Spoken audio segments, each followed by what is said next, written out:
What up, YouTube? It's Canadianwaver back again with another video. Today I'm going to be showing you 4 different ways to tie your durag. Can't tell you how many times I've been hitting the inbox, people asking, how do you tie your durag? What do you do to keep it on at night?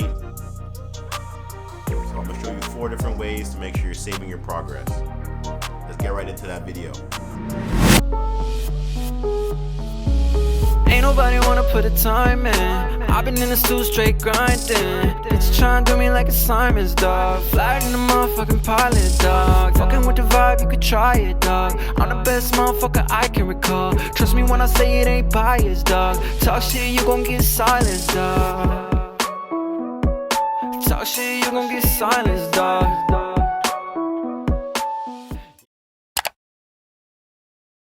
Before we get into the video, please hit that subscribe button. We're on the road to 500 subscribers. Once I hit that milestone, I'll be hosting a giveaway here on YouTube. So make sure you're commenting on every single video as well. First, I'm going to show you how to tie a durag with a regular knot.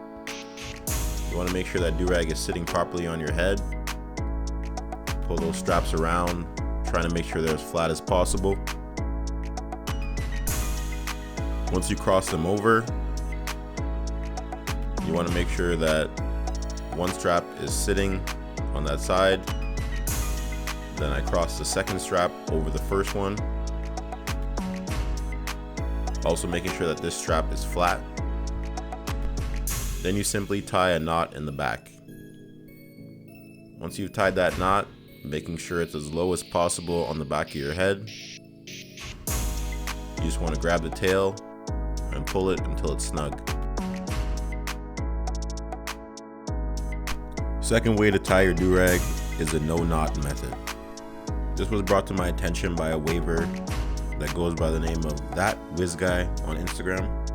I'm gonna tag his name in the description so you can follow.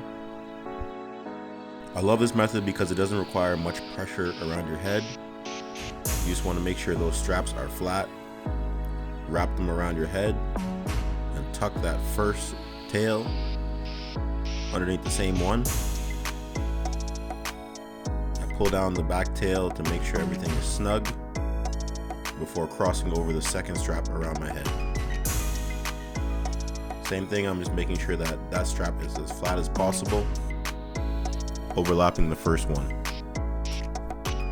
Once it's fully around my head, I'm just going to tuck that tail right underneath the durag strap. And double check if I need to pull the tail again to make sure everything is snug. It's your choice if you want to tie that tail up in the end or just let it hang. I prefer to just let it hang and make sure those straps are as low as possible on the back of my head. The third way to tie your durag is the bird box method. This was brought to my attention by an OG waver by the name of Franklin Western. I'm going to throw his Instagram below and in the description. First off, you want to throw your durag on and make sure it's sitting on the bridge of your nose. Once you do that, cross the durag straps over one another, keeping that first one in place. Once you're satisfied with where it's at, pull the tail of the durag. Holding the first strap in place, you then want to cross the second strap over that one. There's no tucking involved here. Once they're crossed, you simply just want to tie your durag up like you would in the regular knot method. When you tie that knot, if you're not struggling like me, this should take you a short period of time. I then pull down the tail to make sure the durag is as snug as possible. Then you want to just grab that excess fabric, flip it up, and make sure it's even all around your durag straps. This is going to give you great compression, making sure there's no excess fabric to bunch up. It's going to give you the perfect compression all around your head. You won't even require a crown patch in most instances. Last variation is called the no knot, no tuck. Shout out to Canadianwaver. I'm gonna tag his Instagram. You just need a durag and a stocking cap or compression cap that's been a little worn out. You're starting this one off the same way you did with the no knot method, making sure those durags are flat. Wrap the first one around your head, making sure it's flat all the way around. Instead of tucking that durag, you're simply just going to hold it in place and pull down the tail to give yourself that perfect compression. Once that's in place, you want to bring that second strap around and make sure that it's holding the first strap in place without tucking it. This is done so the durag straps don't interfere with your pattern and doesn't cause any indentations at all from the tuck. Once you're secure, pull that strap down and hold the second one in place.